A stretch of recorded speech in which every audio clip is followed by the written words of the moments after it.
Bagaimana ini bisa terjadi? Selamat pagi. Selamat pagi. Ya, teman-teman, kita ada kedatangan tim dari audit. Silakan duduk. Terima kasih. Boleh saya lihat laporan keuangannya? Ya, silakan.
Oke, selamat pagi rekan-rekan sekalian. Pagi.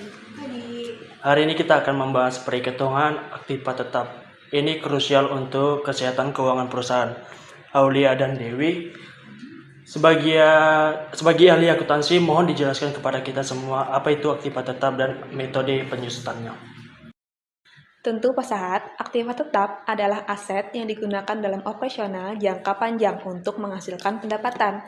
Biasanya berupa properti, pabrik, mesin, kendaraan, atau peralatan utama yang memiliki umur ekonomis lebih dari 1 tahun. Betul sekali, Bu Aulia. Metode penyusutan digunakan untuk mengakui secara sistematis dan rasional nilai penurunan aktiva tetap selama masa manfaatnya. Terdapat beberapa metode penyusutan yang umum digunakan, seperti metode garis lurus, metode angka tahun, dan metode saldo menurun. Maaf Bu Dewi, apakah Ibu bisa menjelaskan perbedaan antara metode penyusutan garis lurus, metode angka tahun, dan metode saldo menurun? Baik Bu Jenny, akan saya jelaskan metode yang kita gunakan.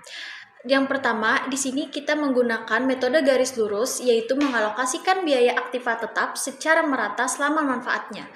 Yang kedua, ada metode angka tahun mengalokasikan biaya aktiva tetap dengan memperhitungkan tingkat penyusutan yang lebih tinggi pada awal umur ekonomisnya. Yang ketiga, kita menggunakan metode saldo menurun, mengalokasikan biaya aktiva dengan presentasi yang lebih tinggi pada awal umur ekonomisnya.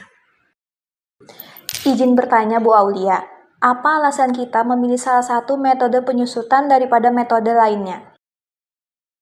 Baik Bu Jenny, pemilihan metode penyusutan tergantung dari beberapa faktor. Yang pertama, jenis aktiva tetap, yang kedua, umur ekonomisnya, ketiga, kondisi pasar, dan juga pertimbangan dari kebijakan perusahaan. Selain itu, perusahaan juga harus mempertimbangkan terhadap pengaruh dari aktiva tetap tersebut kepada laporan keuangan dan juga pajaknya.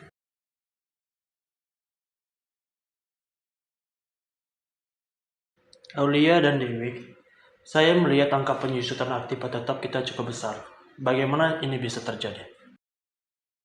Betul Pak, kami menggunakan metode penyusutan garis lurus untuk aktiva tetap perusahaan kita, di mana metode ini mengalokasikan biaya aktiva tetap secara merata selama umur manfaatnya. Nah, ini dilakukan untuk mencerminkan depresiasi aset secara konsisten setiap tahun. Makanya mungkin terlihat di situ bahwa angkanya cukup besar.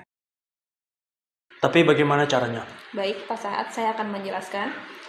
Contohnya adalah kita memiliki mesin dengan umur manfaat 5 tahun.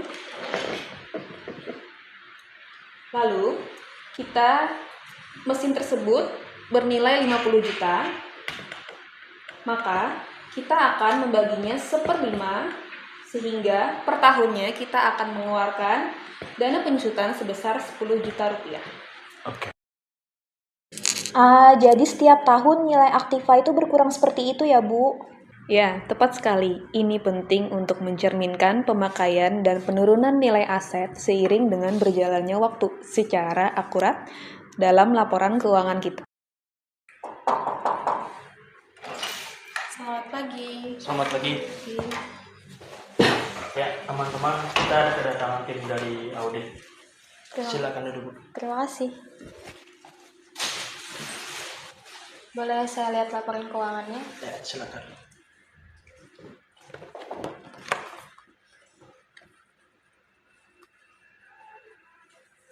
Saya melihat ada pencatatan penyusutan aktiva tetap di sini. Bagaimana memastikan bahwa metode penyusutan ini benar-benar mencerminkan kondisi perusahaan?